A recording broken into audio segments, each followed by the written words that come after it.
Fala, meu querido aluno ou aluna. Aqui quem fala é Lucas, o seu professor de Química do canal Aprenda Química. Hoje nós vamos continuar a estudar as propriedades periódicas. Na aula passada nós vimos raio atômico e raio iônico. Mas atenção, nós vamos utilizar esses conceitos para a aula de hoje, onde nós vamos estudar energia de ionização e afinidade eletrônica. Então, se você não assistiu a aula passada, não lembra muito bem, desce aí na descrição do vídeo, assiste, tá lá o link para você, tá aparecendo aqui também no card, vai lá, assiste e volta, que é rapidinho. É só o tempinho aí de você curtir o vídeo e eu rodar a vinheta. Já volto.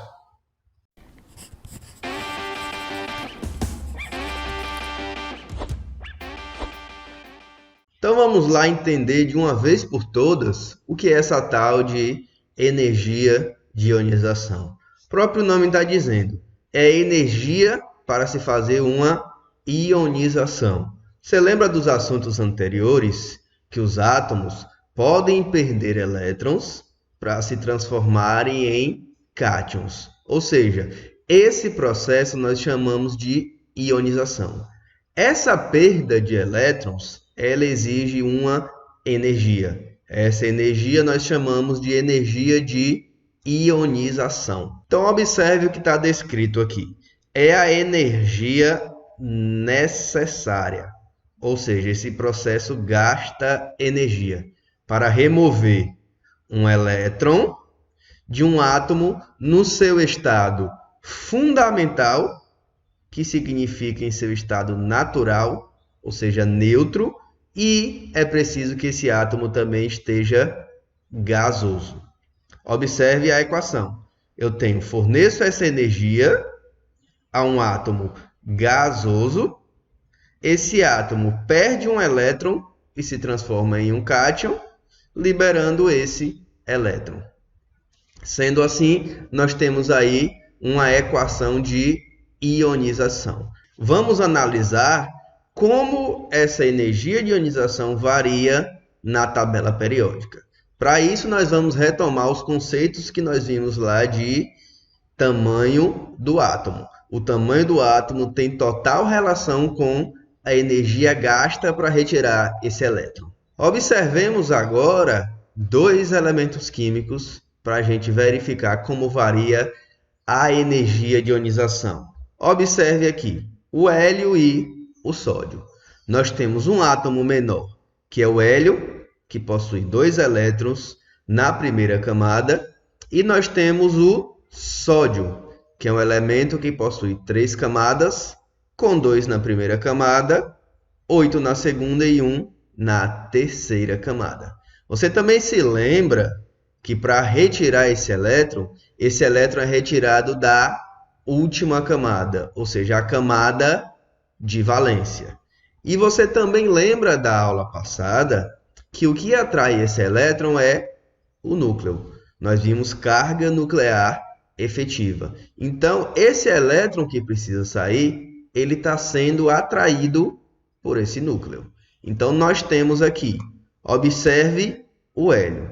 O elétron que eu vou retirar, que eu preciso retirar, eu coloquei aqui em vermelho. Poderia ser o de verde, mas eu escolhi o de vermelho para demonstrar para você. Então, observe, esse elétron está sendo atraído por esse núcleo. Como eu só tenho uma camada, a atração é muito grande. Então, é muito difícil retirar esse elétron, porque ele está muito atraído por esse núcleo. Ou seja, a carga nuclear efetiva é muito grande. Agora, já observe o sódio. No sódio, o elétron que vai sair, o elétron que vai ser retirado, está lá na terceira camada. Eu tenho 2 elétrons na primeira, aqui, e eu tenho 8 elétrons na segunda camada.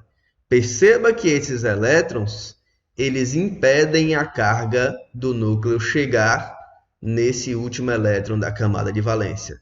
Nós chamamos isso na aula passada de efeito de blindagem. Esses 10 elétrons anteriores blindam o elétron que vai sair. Ou seja, a carga nuclear não é tão grande. Então, esse núcleo não atrai tão facilmente esse elétron. Então é mais fácil de retirar. Eu vou gastar menos energia.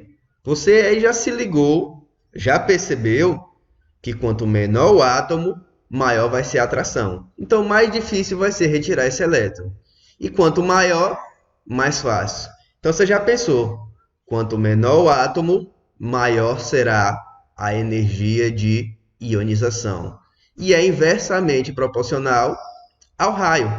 Ou seja, você pensou, na aula passada nós vimos que o raio cresce de cima para baixo, da direita para a esquerda. Se a energia de ionização é o contrário, eu vou fazer ao contrário. Pensou perfeitamente. Analisemos aqui na tabela periódica. Eu tenho essa tabela. Lembra que nas partes inferiores eu tenho átomos maiores e nas partes superiores direitas eu tenho átomos menores. Consequentemente, quanto menor o átomo, maior a energia de ionização. Sendo assim, a energia de ionização cresce da esquerda para a direita e de baixo para cima. Pensou perfeitamente, é isso, é desse jeito que a energia de ionização varia. Você viu que a energia de ionização é energia para retirar um elétron, mas em momento nenhum eu disse que só pode sair um elétron. Pode sair mais de um. Nós vimos que nós temos cátions monovalentes e cátions bivalentes, trivalentes e até mais. Ou seja, pode ser retirado mais de um elétron. E com essas energias de ionização, nós podemos prever quantos elétrons irão sair desse átomo. Nós saberemos se ele é um cátion mono, bi ou trivalente. Analisemos essa tabela. Observe aqui. A primeira energia de ionização desse elemento, que eu ainda não sei o que é 496. É uma energia consideravelmente baixa. Ou seja, o primeiro elétron sai tranquilamente. Mas observe a segunda energia de ionização. É um valor extremamente maior do que o primeiro. O que isso está me dizendo? Que o segundo elétron não sai tão facilmente. Ou seja, eu preciso de uma energia muito grande. Então, esse elétron não vai sair. O que eu concluo? Que esse elemento tem tendência a perder somente um elétron. Ou seja, ele seria um elemento de carga, um cátion de carga mais. Se ele perde um elétron, provavelmente ele é da família 1. Poderia ser, por exemplo, o sódio. Analisando a distribuição eletrônica, nós podemos perceber isso facilmente. Perceba que o elétron que vai sair é o 3s1. Esse elétron é retirado. E aí nós temos uma nova camada de valência totalmente preenchida com 8 elétrons, totalmente estável. Lembra que é isso que os átomos fazem, se ligam para ficarem estáveis, semelhantes a gases nobres, ou seja, com 8 elétrons na última camada.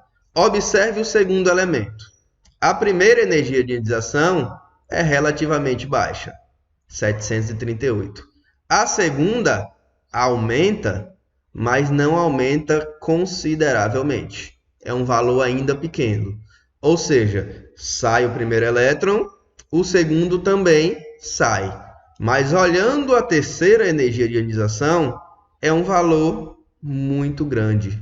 Ou seja, esse terceiro elétron não vai ser retirado. Eu posso concluir que esse elemento forma um cátion bivalente, ou seja, com carga mais 2. Se é carga mais 2, provavelmente ele é um elemento da família 2. Poderia ser, por exemplo, o magnésio. Olhando a distribuição eletrônica, nós percebemos isso também.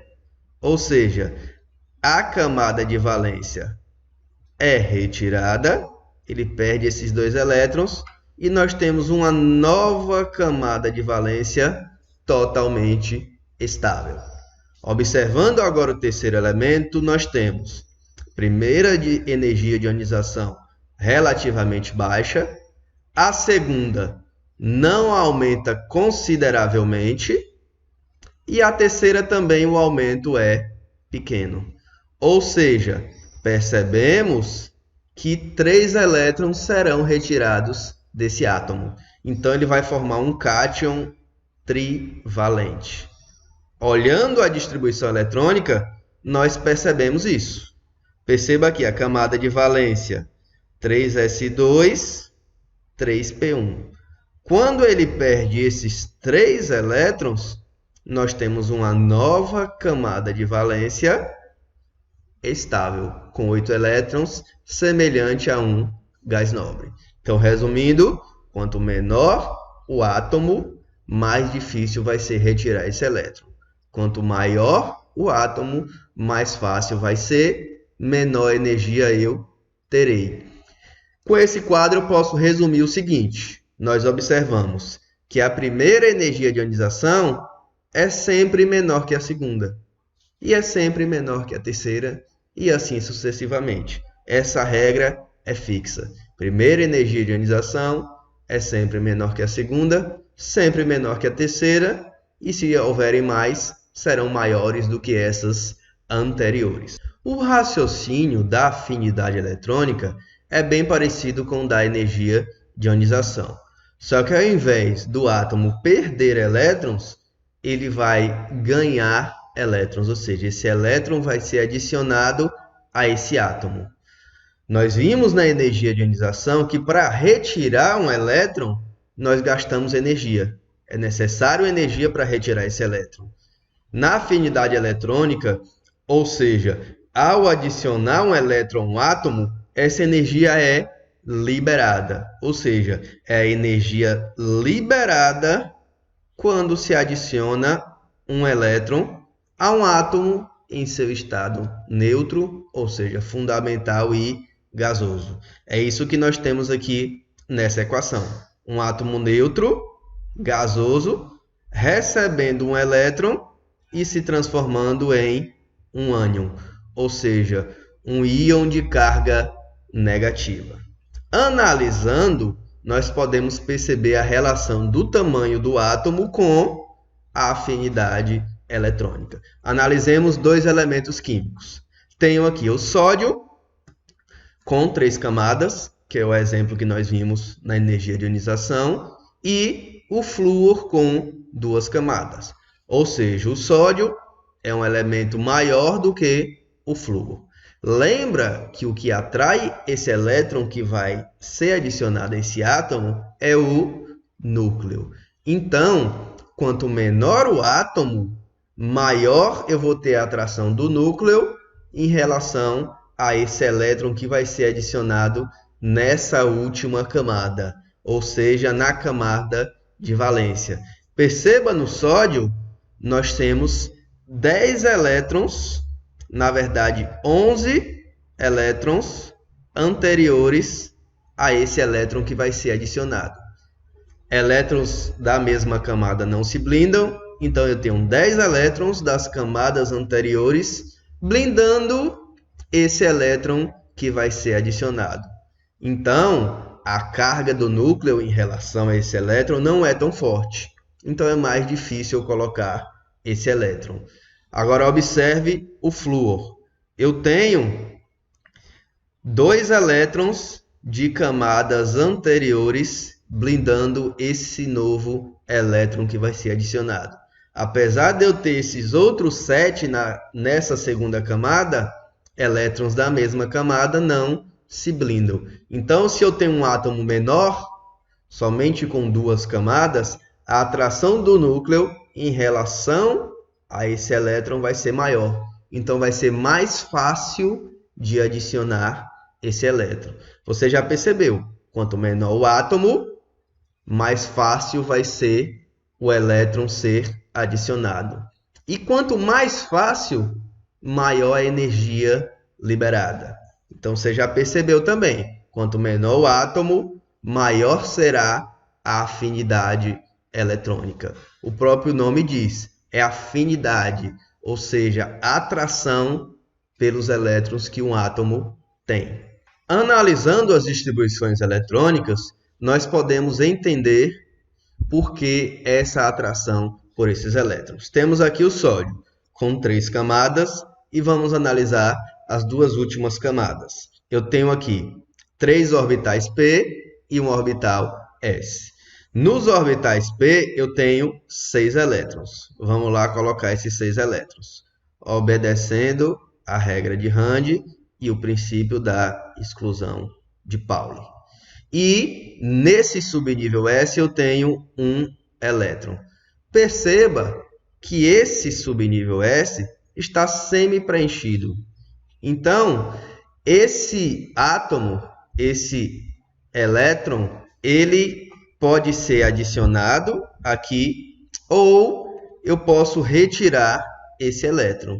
Perceba que se eu adiciono um novo elétron aqui, eu vou ter uma camada com 2 elétrons. E se eu retiro esse elétron, eu vou ter uma camada de valência com 8. Lembra que uma camada de valência com 8 elétrons é mais estável. Então, a tendência do sódio é muito mais de perder elétrons do que de ganhar. Analisando o flúor, nós percebemos o oposto. Nós temos aqui 7 elétrons nos orbitais p e perceba que eu tenho um orbital semi-preenchido.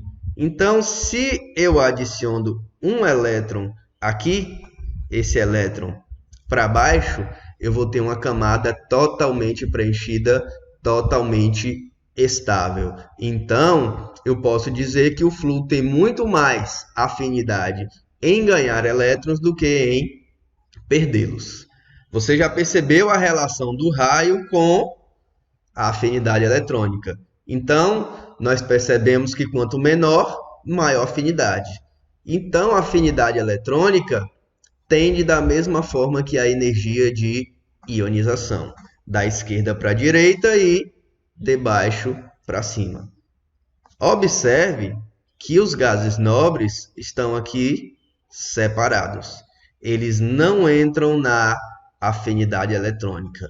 Não tem como um gás nobre ganhar um elétron, porque eles já são totalmente estáveis. Lembra que os átomos se ligam para ficar semelhantes a eles. Ou seja, eles são estáveis. Então não tem por que eles ganharem elétrons. E você fala o seguinte: bom, quanto menor o átomo, maior a afinidade eletrônica. Excluindo aqui os gases nobres, o menor átomo vai ser o flúor, aqui da família 17. Então, ele é o que tem a maior afinidade eletrônica. Nesse caso especificamente, o raciocínio está certo, mas nós temos uma exceção que merece sua atenção. Na verdade, a maior afinidade eletrônica dos elementos da tabela periódica é a do cloro, o elemento que está aqui abaixo do flúor. A explicação é a seguinte: o flúor, pelo fato dele ser um elemento tão pequeno, esse elétron ele é difícil de ser adicionado a esse átomo, porque o átomo é muito pequeno e não tem espaço suficiente para ser adicionado esse elétron.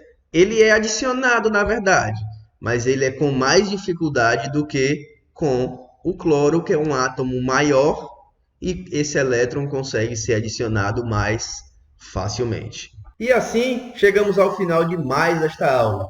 Hoje nós vimos mais duas propriedades periódicas: energia de ionização e afinidade eletrônica. Então, se você gostou desta aula, deixa aí o seu like, comenta, diz o que você achou, se tem alguma coisa que você não entendeu, para que eu possa sanar a sua dúvida, sugestões também. Se inscreve aí no canal, ativa o sininho para receber as notificações, para você ficar sabendo do próximo vídeo, em que eu vou continuar com as outras propriedades periódicas. Então é isso que eu tinha para falar para você. Fica aqui o meu abraço e até a próxima.